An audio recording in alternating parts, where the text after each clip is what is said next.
నమస్కారం, welcome to Suman TV. నేను గీతాంజలి. శ్రావణ శుక్రవారం పూజా విధానం అసలు ఎలా ఉంటుంది, మనం ఏ విధంగా చేసుకోవాలి? మొదటి వారం కావచ్చు, రెండో వారం కావచ్చు, మనం ముందుగానే వ్రతం ఆచరించుకోవచ్చా? ఎందుకంటే ఈసారి ప్రత్యేకంగా 3వ శుక్రవారం వరలక్ష్మి వ్రతాన్ని ఆచరించమని ఉంది. అంటే పౌర్ణమికి ముందుగా వచ్చింది కాబట్టి.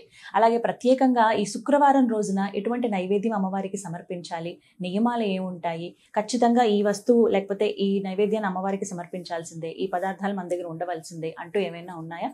తెలుసుకుందాం. వివరించేందుకు ప్రస్తుతం మనతో పాటు ఉన్నారు ప్రముఖ జ్యోతిషులు బ్రహ్మశ్రీ నందిభట్ల శ్రీహరి శర్మ గురువు గారు. వారితో మాట్లాడదాం. గురుగారు నమస్కారం అండి. వాగర్థావివ సంపృక్తౌ వాగర్థ ప్రతిపత్తయే జగతః పితరౌ వందే పార్వతీ పరమేశ్వరౌ ఆదిత్యాయ చ సోమాయ మంగళాయ బుధాయ చ గురు శుక్ర శనిభ్యశ్చ రాహవే కేతవే నమః. శృంగేరి జగద్గురు పీఠాధిపతులకి, కంచి పీఠాధిపతులకి నమస్కారములు తెలియజేసుకుంటూ కార్యక్రమాన్ని ప్రారంభిద్దాం. గురుగారు, శుక్రవారం, శ్రావణ శుక్రవారం అసలు పూజా విధానం ఎలా ఉంటుంది, ఎలా చేసుకోవాలి, ఉదయం నుంచి సాయంత్రం వరకు ఎలా ఉండాలి, వివరించండి. శ్రావణ శుక్రవారాలు మనకు ఈ యొక్క 2025 సంవత్సరంలో 5 శుక్రవారాల పాటు వచ్చాయి. అయితే వరలక్ష్మి వ్రతం అంతా కూడా పౌర్ణమి ముందు వచ్చే శుక్రవారం కాబట్టి 8వ తారీఖు రోజున ఈ యొక్క వరలక్ష్మి వ్రతం ఆచరించాలి. కాకపోతే దీనికంటే ముందు 2 శుక్రవారాలు ఆల్రెడీ మనకు ఉంటాయి. అవునండి. కాబట్టి 25వ తారీఖు రోజు నుంచి శ్రావణ మాసం ప్రారంభమవుతుంది. ప్రారంభమవడమే శుక్రవారంతో ప్రారంభం. విశేషంగా లక్ష్మీ మాసము, లక్ష్మీ వారమైనటువంటి లక్ష్మికి సంబంధించినటువంటి శుక్రవారంతో ప్రారంభం అవ్వడం చాలా విశేషం. కాబట్టి ఈ యొక్క శ్రావణ మాసానికంటే ముందు ప్రారంభమయ్యేటువంటి ముందు రోజు అమావాస్య రోజు కాబట్టి లక్ష్మీ వారము అంటే, లక్ష్మీ వారం అంటే చాలా మంది శుక్రవారం అనుకుంటారు, లక్ష్మీ వారం అంటే గురువారం. కాబట్టి గురువారం రోజున లక్ష్మి యొక్క ఆరాధన చెయ్యాలి. ఖచ్చితంగా ప్రదోషకాల సమయంలో అమావాస్య రోజున ఎవరైనా కానీ ఇంట్లో కానీ దేవాలయంలో కానీ నువ్వుల నూనెతో దీపారాధన చేసి ముందుగా లక్ష్మీ ఆరాధన చేయాలి. ఈ అమావాస్య రోజునే ఇంట్లో ఎప్పుడో పెట్టబడినటువంటి దీపపు కుందులు, ఇత్తడి వస్తువులు, ఇత్తడి దేవతా ప్రతిమలు అవన్నీ కూడా ముందు రోజే, అంటే శ్రావణ మాసం ప్రారంభం ముందు రోజే శుభ్రపరచుకోవాలి. చక్కగా వాటన్నిటిని కూడా శుభ్రపరచుకొని దీపారాధన చేసుకోవాలి. తదనంతరం ఇక శుక్రవారం ప్రారంభమవుతుంది కాబట్టి చక్కగా ఇల్లంతా కూడాను బూజు దులుపుకొని ఎత్ర శుచి తత్ర దేవతాః. లక్ష్మీ అమ్మవారు ఎలా ఉంటుంది అంటే చంచలమైనటువంటిది. చంచలాయై నమః. ఒక చోట స్థిరంగా ఉండదు. ఇక అంత గొప్పగా ఉంటేనే స్థిరంగా ఉండనటువంటి అమ్మవారి ఇంట్లో దుమ్ము ధూళితో ఉంటే ఎలా ఉంటుంది? రాదు. కాబట్టి ఇల్లంతా కూడాను శుభ్రపరచుకోవాలి, అందులో సందేహం లేదు. తదనంతరం చక్కగా ఉదయం కాలము, సాయంకాలము మొత్తం కూడా నిత్య దీపారాధన చేసుకోవాలి. తులసి చెట్టు దగ్గర దీపారాధన చేసుకోవడం, అలాగే ఇంట్లో కూడా దీపారాధన చేసుకొని స్నానం ఆచరించగానే ఇక ఖచ్చితంగా పూజ చేసినా చెయ్యకపోయినా ఖచ్చితంగా ధూపం అనేటువంటిది ఇంట్లో ఉండాలి. అందుకే ఇల్లంతా సువాసన భరితంగా ఉండాలి అంటే సాంబ్రాణి కానీ, అలాగే ఈ సంబంధించినటువంటి గుగ్గిలం కానీ, మైషాచితో కానీ ఇల్లంతా ధూపం వేసుకోవాలి. చాలా విశేషంగా అగరవత్తులతో కూడా ఇల్లంతా కూడా ధూప పెట్టుకోవచ్చు. చక్కగా సుగంధ భరితంగా ఇంట్లోకి రాగానే ఒక సమ్మోహనం అనేటువంటిది కలగాలి ఎటువంటి వారికైనా.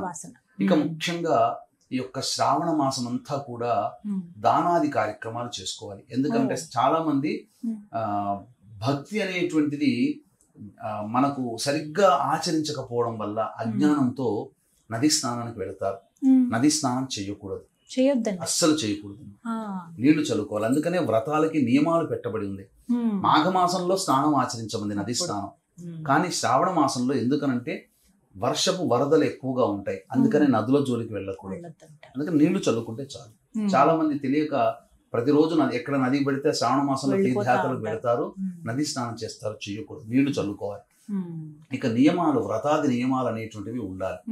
ఇక అన్నిటికంటే సూపోదానము అని అంటారు. అంటే ఇక్కడ ఏంటనంటే ఈ సంబంధించినటువంటి ధాన్యములు ఏవైతే ఉంటాయో, ధాన్యములు ఉన్నప్పుడు శనగలు, కందులు, పెసళ్ళు, అలాగే మినుములు, ఇవన్నీ కూడా దానములు కదా, ధాన్యములు కదా.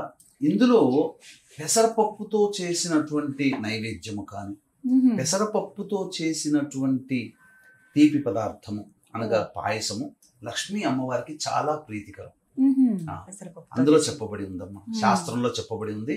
కాబట్టి ప్రతి శుక్రవారం రోజున పెసరపప్పుతో చేసిన బెల్లం పాయసం అమ్మవారికి నైవేద్యంగా పెడితే చాలా విశేషం. అందుకనే ధాన్యంలోకి వెళ్ళా పెసరపప్పు అనేటువంటిది చాలా విశేషం, శనగపప్పు. కాబట్టి చక్కగా నానబెట్టినటువంటి శనగల్ని, ఉడికించినటువంటి శనగల్ని నైవేద్యంగా పెట్టి అందరికీ పంచవచ్చు. ఇది చేయమని శాస్త్రం. అందులో చాలా మంది వ్రతాలు చేసేటప్పుడు నానబెట్టినటువంటి కొమ్ము శనగలు, హైబ్రిడ్ శనగలు నానబెడతారు, తప్పు. కొమ్ము శనగలు అని చిన్నవిగా ఉంటాయి, బ్రౌన్ కలర్ లో, అవి మాత్రమే నానబెట్టి ఇయ్యాలమ్మా. ఇవన్నీ కూడా దానం ఇస్తూ రంభాఫలము అంటే అరటి పండ్లని ఎవరికైతే దానం చేస్తారో చాలా విశేషం, చాలా విశేషము.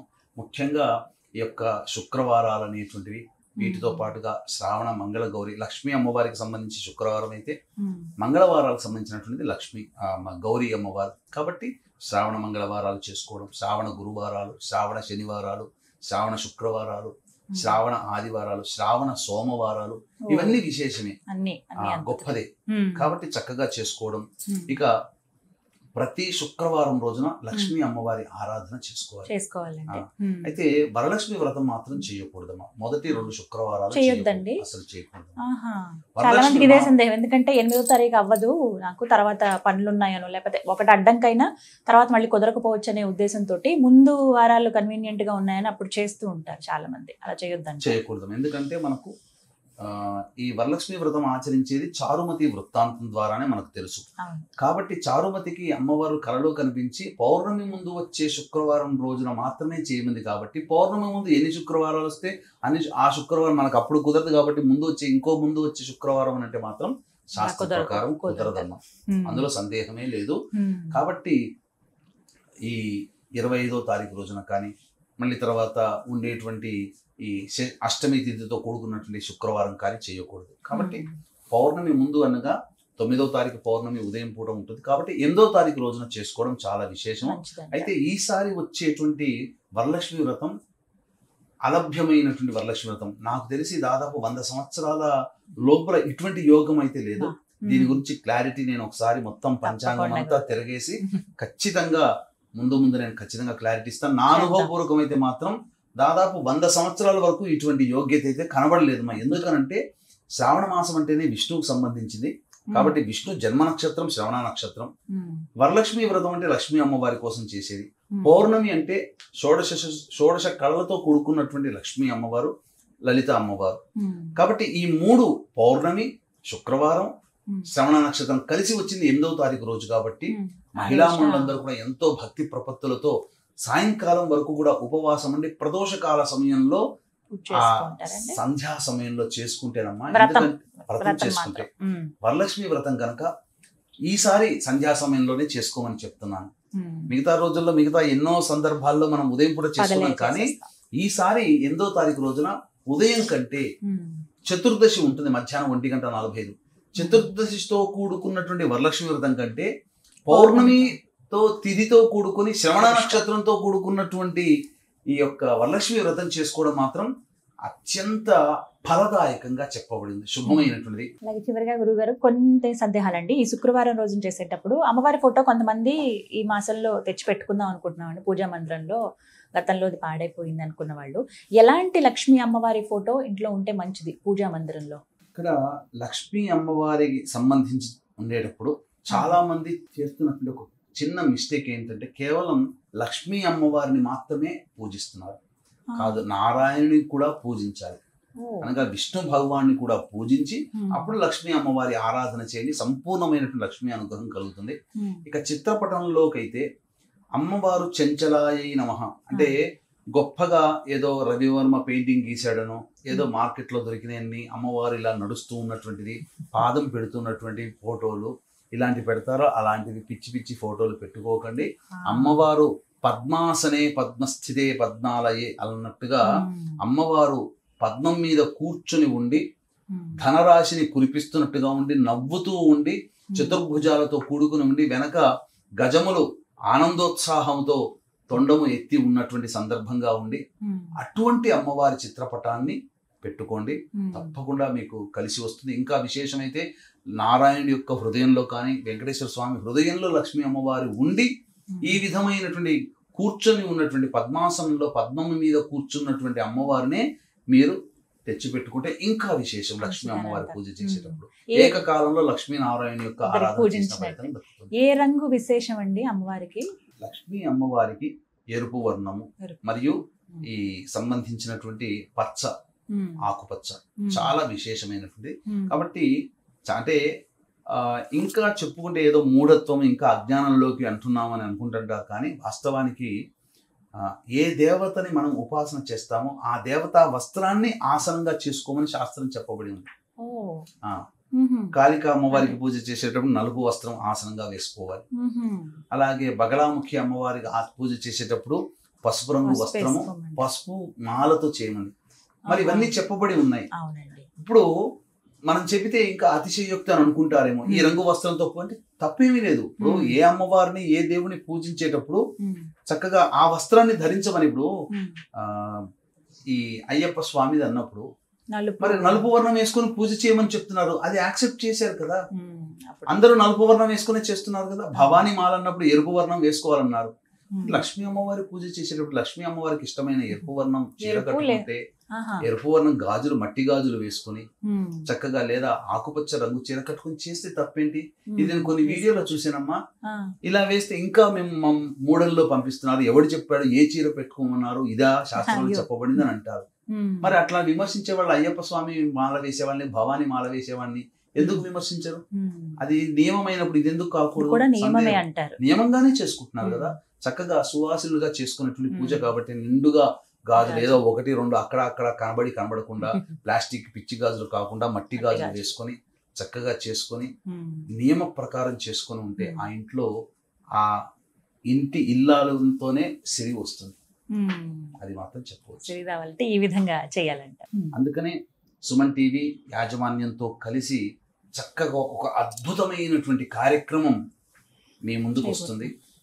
అతి త్వరలో 1వ తారీఖు తర్వాత వీడియో రిలీజ్ చేయడం జరుగుతుంది. అందులో 16 లక్ష్మీ దేవతల యొక్క అద్భుతమైనటువంటి వర్ణనతో కూడుకున్నటువంటి ఆవాహన, మీరు ఇంతవరకు కని విని ఎరగనటువంటి అద్భుతమైనటువంటి అమ్మవారి విశేష కీర్తితో ఈ అమ్మవారి పూజ చేయడం జరుగుతుంది. చక్కగా ఆ వీడియో రిలీజ్ అవ్వగానే లైక్ చేసుకొని పెట్టుకుని తర్వాత ఎప్పుడు కావాలంటే అప్పుడు చూసుకొని చక్కగా మీ ఇంట్లో 8వ తారీఖు రోజున పూజ చేసుకునే సందర్భంలో ఆ యొక్క 16 లక్ష్మీ దేవతల పూజ అన్నప్పుడు అక్కడ మీరు ఆన్ చేసి పెట్టుకొని ఇంట్లోనే మీరు పూజ చేసుకుంటే అదే విధంగా వీడియో మీకు అందించడం జరుగుతుంది. అద్భుతం, ఇంకా అందులో సందేహమే లేదు. ఇక అమ్మవారిని మీరు ఈ సంవత్సరం చేసుకుంటారు. వీక్షించేటువంటి మహిళా ప్రేక్షకులు ఎంత గొప్పగా చేసుకున్నాను, ఎంత అద్భుతంగా చేసుకున్నాను, ఎన్నడూ నేను చేసుకోలేదు అనే భావన మీకు కలుగుతుంది. వెయిట్ చేయండి, వీడియో కోసం తప్పకుండా అతి త్వరలో మీకు అందించడం జరుగుతుంది. కాబట్టి మళ్ళీ చెప్తున్నాను, పౌర్ణమి శ్రవణ నక్షత్రం ఇటువంటి శుక్రవారంతో కూడుకున్న రోజు మళ్ళీ రాదు. సాయంకాలమే చేసుకొని దీన్ని దృష్టిలో పెట్టుకుని మన పీఠం ఆధ్వర్యంలో ఇంతటి మహత్యమైనటువంటి మహిమాన్వితమైనటువంటి శ్రవణ నక్షత్రం శుక్రవారం పౌర్ణమి తిథితో కలిసినటువంటి రోజున షోడశ లక్ష్మీ దేవతల యొక్క హోమాది కార్యక్రమాలు చేయడం, మీ గోతనామాలతో జరిపించడం జరుగుతుంది. ఇందులో పాల్గొన్నటువంటి ప్రతి వారికి కనుక గోతనామాలు నమోదు చేసుకున్నటువంటి వారికి అందరికీ కూడా తామరమాల, లక్ష్మీ అమ్మవారికి సంబంధించినటువంటి తామరమాల మీకు అందివ్వడం జరుగుతుంది. అవకాశం ఉన్న వాళ్ళు కార్యక్రమం తదనంతరం కాంటాక్ట్ చేసి పూర్తి వివరాలు తెలుసుకోవచ్చు, ఎలా నమోదు చేసుకోవాలి. ఈ కార్యక్రమంలో నమోదు చేసుకోవడం ద్వారా ఉద్యోగము, సిరి సంపదలు, ఆర్థిక బాధలు, దాంపత్య సమస్యలు, సంతాన సమస్యలు ఒకటా రెండా మన జీవితంలో ఎదగడానికి ఏది కావాలో అన్నీ ఈ అమ్మవారి అనుగ్రహం వల్ల కలుగుతాయని చెప్పవచ్చు. ధన్యవాదాలు గురుగారు, చాలా చక్కగా వివరించారు. సర్వం శ్రీ ఉమామహేశ్వర పరబ్రహ్మార్పణమస్తు.